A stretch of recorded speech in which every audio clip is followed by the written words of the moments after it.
ममता बनर्जी के बंगाल में मुसलमानों को मारा जा रहा है, जिंदा घरों को जलाया जा रहा है। ये दहशतगर्दी, ये गुंडागर्दी ममता बनर्जी की पार्टी टीएमसी के लीडर्स कर रहे हैं और ममता बनर्जी इसको बीजेपी की साजिश करार दे रही है।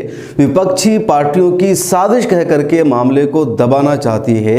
ममता बनर्जी की बेशर्मी देखिए कि जिन मुसलमानों ने 30% वोट से एक तरफा तौर पर ममता बनर्जी को जिताया, उनकी सरकार बनाई, वो ममता बनर्जी जब उस गांव में जाती है जहां मुसलमानों को जिंदा जलाया गया तो उनको सिर्फ 5 लाख रुपए का ही मुआवजा देती है और 2 लाख रुपए घर बनाने के लिए। आखिर क्या हो गया है उस ममता बनर्जी को जिसको मुसलमानों ने सब कुछ अपना दिया। मामला मगरबी बंगाल के पीरभूम ज़िले का है। वहाँ रामपुर हाट एक जगह है, वहाँ पिछले दिनों टीएमसी के एक लीडर की हत्या हो गई। उस लीडर का नाम है भादु शेख। किसने उसका कत्ल किया, कैसे कत्ल हुआ, क्यों कत्ल हुआ, अभी तक सच सामने नहीं आया था। वो वहाँ की पंचायत का उप मुखिया था, लीडर था, उसका कत्ल हो जाते हैं। उसका कत्ल होने से गांव में सन्नाटा छा जाता है, मायूसी फैलती है। लेकिन उसके 1 घंटे के बाद ही कई घरों को आग के हवाले कर दिया जाता है और उसमें 8 लोगों की मौत हो जाती है। जिन 8 लोगों की मौत होती है उसमें 6 महिलाएं शामिल हैं और 2 मासूम बच्चे शामिल हैं। इसके अलावा भी 2 और लोगों की मौत की खबर आती है।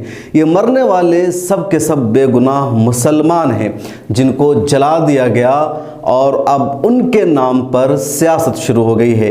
ममता बनर्जी को जब इस पूरे वाक़े की खबर मिली कि भादु शेख की हत्या हुई और उसके बाद आग लगाया गया और गांव के कई लोग उसमें जला दिए गए, जिंदा लाश बरामद हुई, मुतअद्दिद लोग ज़ख्मी हैं, तो ममता बनर्जी कहती है ये मेरे खिलाफ साजिश हो रही है।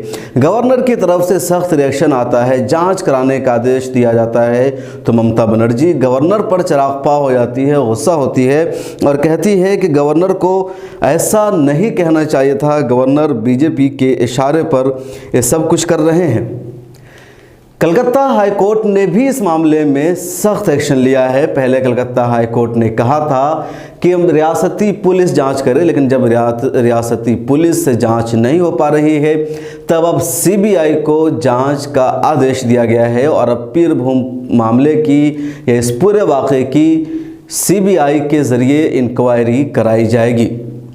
बंगाल में तशद्दुद और हिंसा का एक पुराना रिश्ता है और अक्सर इस हिंसा के, इस तशद्दुद के निशाने पर मुसलमान ही आते हैं। इससे पहले भी साल 2020 में जब वहाँ लेफ़्ट पार्टियों की हुकूमत थी, उस वक्त भी नानोखार एक जगह है, वहाँ मज़दूर जो मुसलमान थे, अल्पसंख्यक थे, एहतजाज कर रहे थे अपने ज़मीन पर हुए इल्लीगल कब्ज़ा के ख़िलाफ़, जिस पर लेफ़्ट के गुंडों ने दहशतगर्दों ने हमला किया, उनको मार दिया और इस तरह उस वक्त भी 14 लोगों की मौत हो गई थी। ममता बनर्जी इस वक्त अपोजिशन में थी, उसको उसने खूब मुद्दा बनाया, रेलवे मिनिस्टर भी थी, चुनांचे जिन लोगों की मौत हुई थी उसको ममता बनर्जी ने रेलवे में जॉब देने का ऐलान किया। अब जब 2022 में बंगाल में ये सब कुछ हुआ है, रामपुर हाट में, तो ख़ुद ममता बनर्जी की सरकार है। ममता बनर्जी पहले प्रेस कॉन्फ्रेंस करके कहती है कि मेरे खिलाफ साजिश रची जा रही है। कई और मौका और बहाना तलाश करती है ममता बनर्जी। पुलिस को बचाने की कोशिश की जाती है। पुलिस का रोल साफ दिखता है कि पुलिस ने इस पूरे हिंसा को रोकने की कोई कोशिश नहीं की। तब आखिर में जाकर ममता बनर्जी रामपुर हाट का दौरा करती है, वहाँ पहुँचती है, चेक बुक साथ में लेकर जाती है और जिन जिन लोगों की मौत हुई है उन्हें 5-5 लाख रुपए का चेक काट करके ममता बनर्जी उनके अहले खाना के, उनके वारिसिन के हवाले करती है। घर की मरम्मत के लिए ममता बनर्जी 1 लाख रुपया देती है।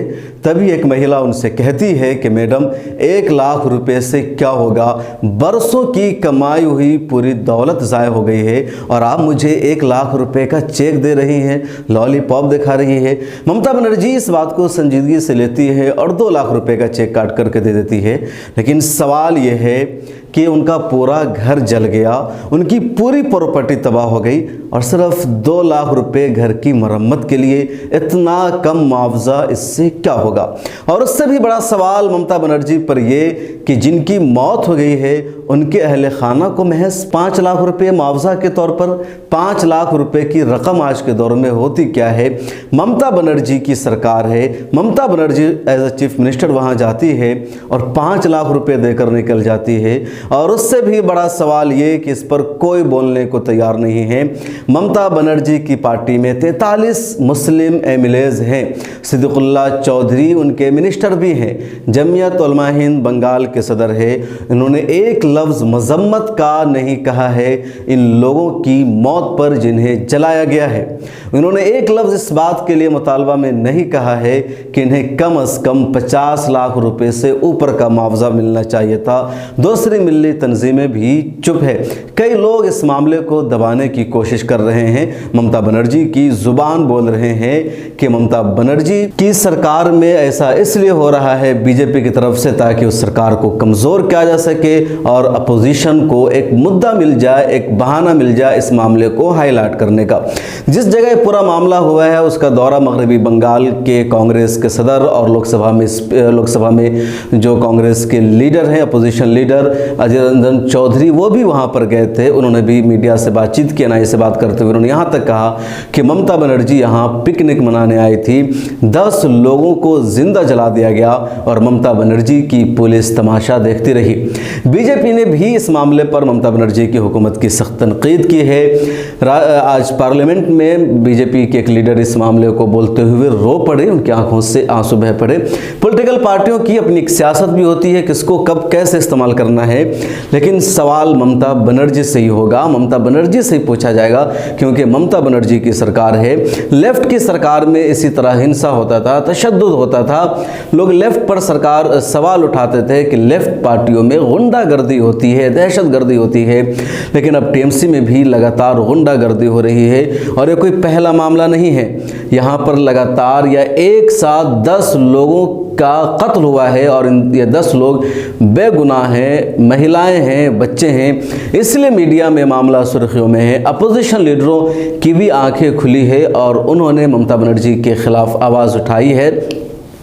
लेकिन इससे पहले भी ममता बनर्जी के खिलाफ एक्टिविटी की वजह से या ममता बनर्जी की पॉलिसी के खिलाफ बोलने की वजह से 3 लोगों का कत्ल हो चुका है और उस कत्ल पर तो चुप्पी साथ दी गई थी। एक पिछली रिपोर्ट में मैंने बताया था कि अनीस, मेहराब और एक मस्जिद के इमाम का हाल ही में यानी 3 लोगों का कत्ल हुआ और इन 3 लोगों के कत्ल में भी वहाँ की पुलिस मुलव्विस थी, टीएमसी के लीडर्स मुलव्विस थे, लेकिन इनके खिलाफ अभी तक कोई बड़ी जाँच नहीं हुई है, कोई इंक्वायरी नहीं की गई है, पुलिस के रोल पर कोई सवाल नहीं उठाया जा रहा है, कोई इन लोगों के हक में सपोर्ट में बोलने को तैयार नहीं है। मुस्लिम लीडर्स, मुस्लिम कायदीन भी चुप है क्योंकि कत्ल हुआ है टीएमसी के लीडरों की वजह से, टीएमसी के लीडरों के ज़रिए या टीएमसी के लीडर के कत्ल के बाद। यानी कई मामलों में जब होता है तो निशाना साधा जाता है बजरंग दल पर, निशाना साधा जाता है आरएसएस पर, उनका हाथ होता है। लेकिन बंगाल के पीरभूम में रामपुर हाट में जो कुछ हुआ है, जो घर जलाए गए हैं, जिन मुसलमानों का कत्ल हुआ है, उसमें बजरंग दल के वर्कर शामिल नहीं हैं, आरएसएस के वर्कर शामिल नहीं हैं, बल्कि टीएमसी के गुंडे शामिल हैं, टीएमसी के लीडर शामिल हैं, ममता बनर्जी की सरकार में हुआ है। और इसी वजह से मुस्लिम क़यादत भी चुप है, सेकुलर लोग भी ज़्यादा इसको मुद्दा नहीं बना रहे हैं। सिर्फ वही लोग उतना ही बोल रहे हैं जितना उन्हें सियासी तौर पर बंगाल में फ़ायदा मिल सकता है। खुद मीडिया में भी इसको कोई ज़्यादा बड़ा मुद्दा नहीं बनाया गया है और ममता बनर्जी ने महज 5 लाख रुपए का आज जाकर वहाँ जो चेक दिया है, ये तो किसी के लिए कोई मुद्दा ही नहीं बना हुआ है कि आखिर जिनकी जाने गई है, जिन्होंने अपना सब कुछ बर्बाद कर दिया, जिनके घर को जलाकर खाकस्तर कर दिया गया है, उनके अहले खाना के 5 लाख रुपए का मुआवजा देना उनके साथ मजाक नहीं तो और क्या है। आप इस बारे में क्या सोचते हैं कमेंट सेक्शन में ज़रूर लिखिएगा। और आपसे एक और रिक्वेस्ट है, किसी वीडियो के नीचे डिस्क्रिप्शन में एक लिंक मौजूद है, उस पर क्लिक कीजिए, मिलत टाइम्स को माली तौर पर सपोर्ट कीजिए और हमारे मंथली सब्सक्राइबर बनिए। हमारी वीडियोस देखने के लिए बेहद शुक्रिया। मिल्लत टाइम्स की खबरें पढ़ने, सुनने और देखने के लिए गूगल प्ले स्टोर से ऐप डाउनलोड करें। यहाँ आप उंगली की क्लिक में पढ़ सकते हैं 4 ज़बानों में न्यूज़, उर्दू, हिंदी, अंग्रेज़ी, बांग्ला। आप ऐप पर मिल्लत टाइम्स की वीडियोस भी देख सकते हैं। अगर आप YouTube पर देख रहे हैं तो रेड बटन को दबाकर चैनल को सब्सक्राइब करें और बेल आइकन ज़रूर दबाएं। फेसबुक पर देख रहे हैं तो पेज को लाइक और फॉलो ज़रूर करें। ट्विटर और इंस्टाग्राम पर भी मिल्लत टाइम्स को फॉलो करें। मिल्लत टाइम्स की स्टोरीज हासिल करने के लिए टेलीग्राम और व्हाट्सएप पर बराह रास्त हमारे साथ जुड़ सकते हैं। हमारे काम से आप मुतमईन हैं तो इसे जारी रखने और मजबूत बनाने के लिए हमें सपोर्ट करें। स्क्रीन पर दिख रहे और डिस्क्रिप्शन में दिए गए अकाउंट नंबर पर मिल्लत टाइम्स को अपनी रकम भेज सकते हैं। अगर आपके इलाके का कोई मामला है, आपकी मसाइल को मीडिया में जगह नहीं दी जा रही है तो हमें ईमेल करें या व्हाट्सएप पर मैसेज करें। हम उठाएंगे आपकी आवाज़। मिल्लत टाइम्स मतलब मजलूमों की आवाज़, नफरत के खिलाफ जंग, फर्जी खबरों से निजात। www.millattimes.com